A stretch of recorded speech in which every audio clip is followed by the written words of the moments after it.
everyone, welcome back to my channel. My name's Sam Gaddy, a 6 through 12 band and choir director in the state of Missouri. We're counting down about a month until school begins, and I'm still trying to figure out what all is going to be available, what options are going to be available for, particularly for assignments to do for students and stuff like that.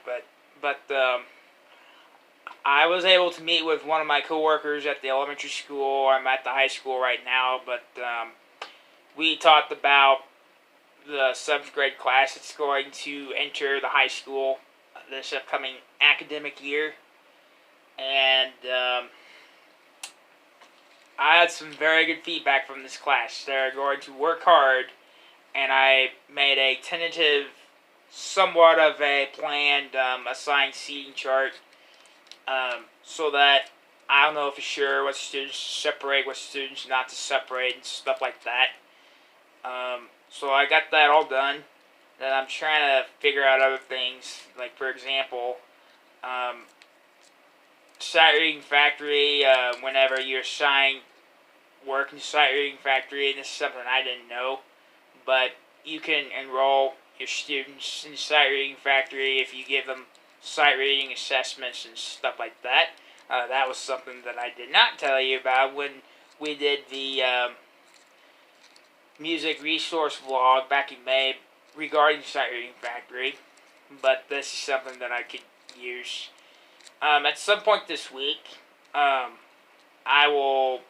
sure you're familiar with Google Classroom, so I will take you on a little tour of what my classes in Google Classroom are going to be like. Obviously, there won't be with any students in it, and my plan for that will be to add students when I get the final registration in about 2 weeks. So I'm looking forward to that. So when I fill out a purchase order at this new school, whenever I buy something, I have to put a specific account number on there, and it will then go to one of the counselors, and then they'll pass it along to administration to approve it. And what I'll do, if I ever get in the position where I want to buy something out of my band or choir budget, then they can take that off of my budget for the year, and then I will say I will place the order when the order is approved and stuff like that. That way we don't place the order and then it doesn't get approved, and I don't want to go in that direction. So I don't know about you, but my brain's kind of tired just thinking about the emergency packets for my classes. It's kind of hard for band and choir classes, so if you have any suggestions as far as what I can do with my classes for emergency package should I be diagnosed with COVID-19, write in the comments section what I could do, what you're planning on doing, as far as remote teaching and stuff like that. Another week, I'm not sure if it will be next week, but I plan on vlogging with you and showing you the basics of Flipgrid, which if school shuts down, I will incorporate a lot of that in my online teaching and stuff. So with that, I'm going to let you go. I know today was kind of a short vlog for me, but a lot's been on my mind, and I'm gonna wait a day and rest, then come back on Wednesday, and I'll vlog with you again Wednesday. Hopefully, I'll get more work done on Wednesday. I feel like I didn't really get a whole lot accomplished today. I got something accomplished, but I mean, I'm gonna have days like that, and I still got a month until school starts, so it is out of my hands now, and you have to wait and see what's gonna happen. So God bless you all, and I'll see you Wednesday. Hey everyone, today is Wednesday, July 29th, 2020. We're down to 3.5 weeks left until the start of the school year. I'm getting ready to head up to the high school again. When I was on my off day yesterday, I managed to get some insurance enrollment paperwork done online. I thought that went well for the most part. I'll just have to double check here see what parts I'm missing to the enrollment process and stuff. So basically, my mission today is to get something more done than what I felt like I got done on Monday. I'll try to focus on those emergency packets a little more today. I'll try to focus on selecting repertoire for the choir. As far as sight reading is concerned, there is some sight reading examples in my library and my office area. So I'll look around for them just to see where I can start. And other than that, it's pretty much 3 days a week. Again next week, and then I'm full-time starting August the 10th. I do have to get my letter sent to my elementary principal so that she can send it to the 6th grade parents and stuff. So that way we can be ready for our beginning band meeting in 2 weeks from yesterday. So I'm very excited about that, and I'm going to vlog with you later on today. Alright, so welcome to Wednesday afternoon.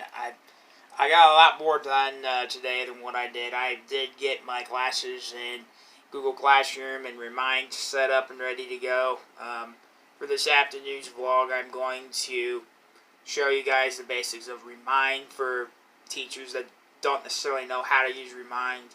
I do know of many band directors that have used that before just to communicate with students and parents on certain things. Like, for instance, if there's a playing test, remind the playing test is tomorrow. Necessarily, if there's a football game, you might remind teachers or parents and students that your call time is at this time and then you need to be in this attire and stuff like that.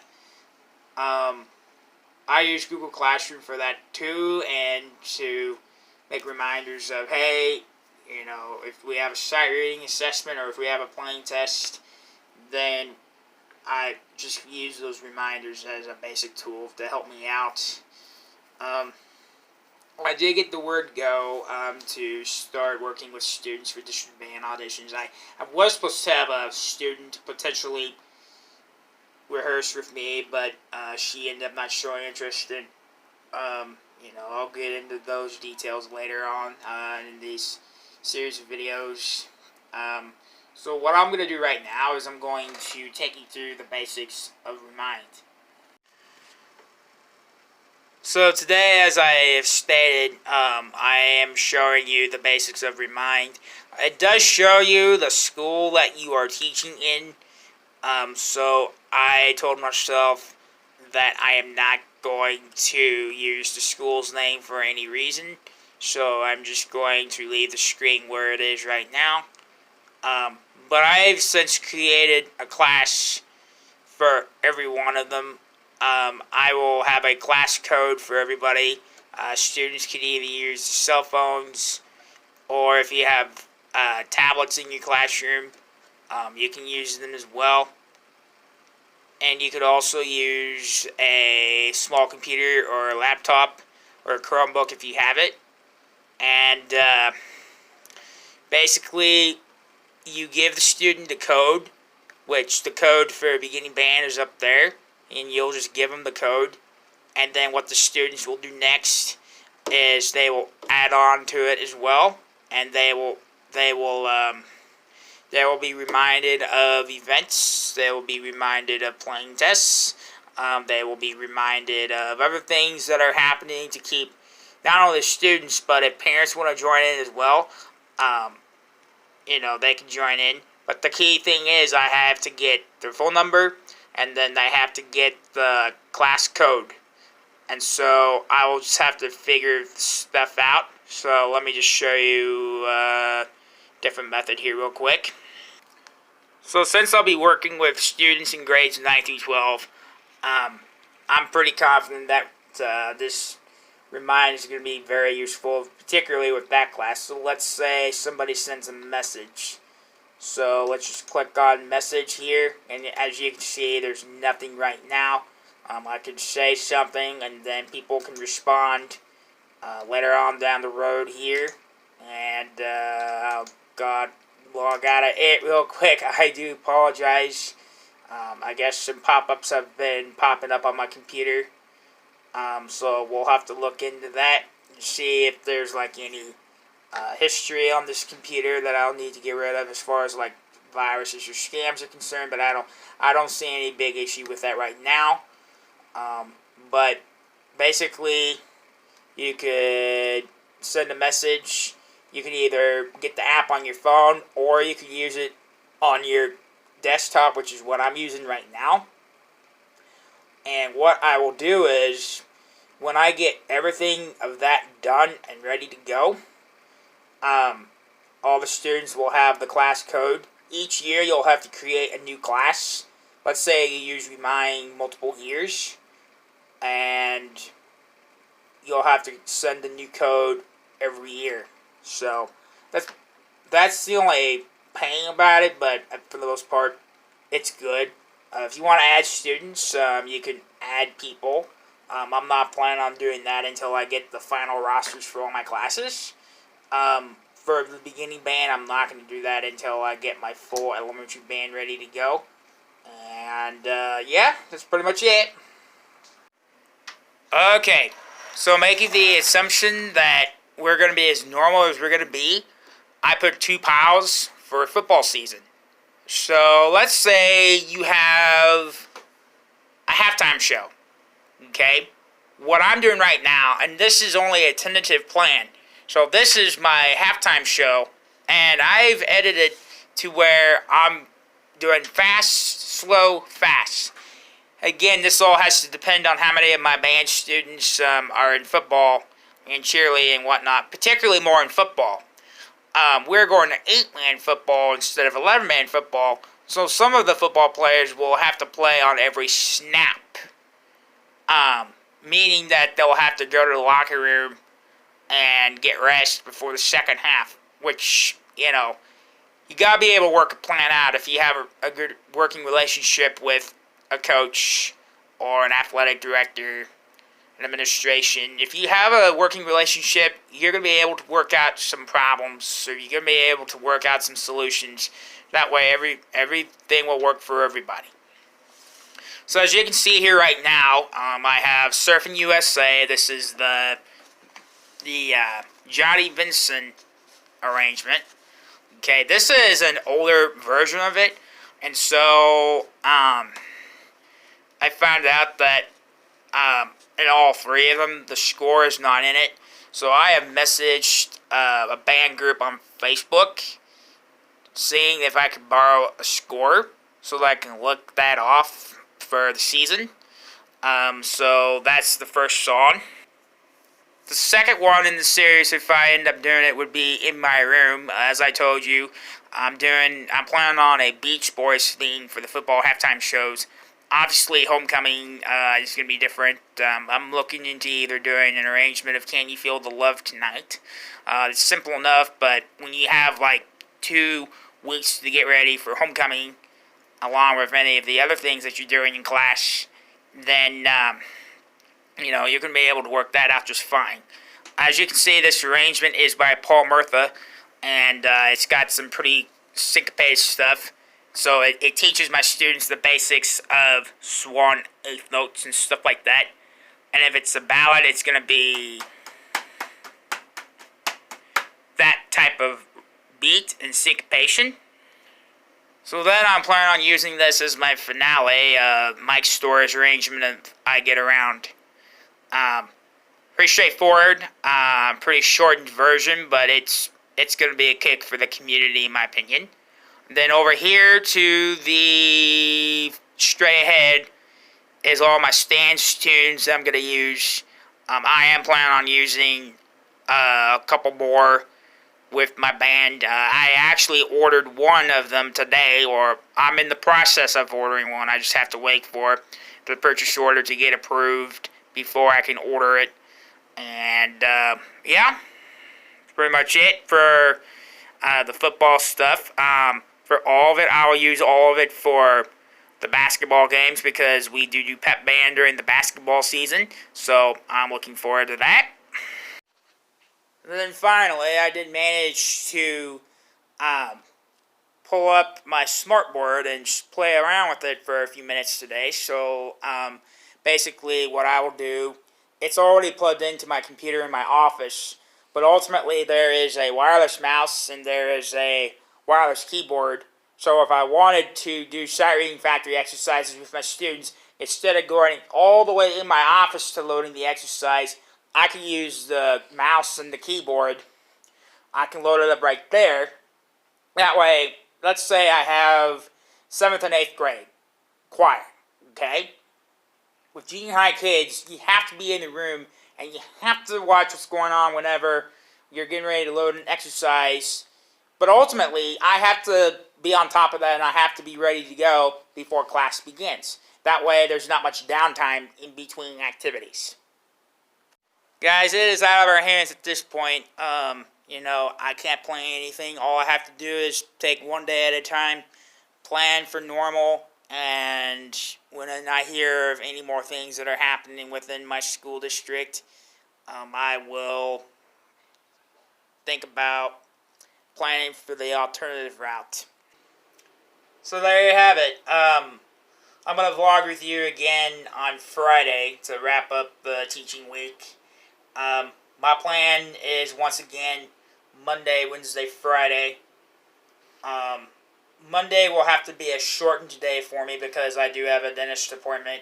Also, on Monday, I set up a meeting with my elementary principal regarding elementary band with the recommendations that they lined out for us regarding the COVID-19 and teaching under the COVID-19 pandemic with the 6 feet social distancing guidelines and stuff like that. So I do have that about 12:45, and then I'll have to go to my dentist appointment at 3:30. And for right now, it's going to be with the same dentist I've had with my old school district. I've had my dental insurance is with my old school right now, but that's going to expire at the end of next month. So I might as well visit my old dentist one more time before I schedule a new dentist in. So I'm just telling you, Monday is going to be a shortened work day for me. I may consider coming in for like maybe 2 hours on Tuesday. I'm not 100% sure yet. It just depends on how much I get done on Monday. But I'll be back here again on Friday, and then starting August the 10th, because we do have an optional meeting that we're going to have to do for teaching under COVID. That it's optional, but I want to go to that because I want to get more information on that. And also that Tuesday is a beginning band meeting that I'm going to have with parents and students that are interested. That's going to be for the incoming 6th graders. I did send a letter to my elementary principal, and their secretary is going to send it out to the incoming 6th grade parents. So I'm very excited about that. I worked on my Google Slides presentation on Monday, and I may have to look at it again so that I could edit it and whatnot. But yeah, I got a lot of work done today, so I'm getting ready to actually go back home and prepare for an online grocery order that I'm going to have to pick up. So take care, everybody. I'll talk to you again on Friday. I don't know about you guys, but we're 3 weeks away from school starting. I am taking precaution here. I've been trying my best to take precaution here. Today I just sent some emails to my administrators in regards to what my band and choir classes and my bigger ones are going to look like. And I talked to some of my professors from my college, and they recommended some blowhole bass masks for wind instruments. So I might buy into that if we can get it done. So that way the mouthpiece can go inside the mask. Like it can go into your mouth, but then there'll be a hole that you can cover, and you can still play your instrument just by using your mask. So I think like now, 100 pack is like $4.99 or $6.99 for 100 masks. And I know I'll have 28 band students in high school, and I'll have 37 to sign up for junior high band. I'm not sure how my numbers are going to look like for the elementary band. But I think that will be a good investment. for the wind players and stuff like that. From what I understood as well, they are machine washable. So you can take those masks home and wash them with your regular clothes. You can wear them again next week, or if the kid wants 2 masks, like they can use half the week, and then they can use the other masks the other half of the week. I guess they'll be just fine as well. So, yeah, as far as I know, our school is still on for August 24th. That's our start date. I know they got summer school going on tomorrow, as far as I am concerned about that right now. So with that concludes this week. I'm going to vlog with you again on Monday. Please continue to take the virus seriously. My state has now become a red state. The cases are on the rise. Please be careful. Please take precautions. Wash your hands. Wear a mask. Social distance if you can. 6 foot, please. I will see you guys Monday.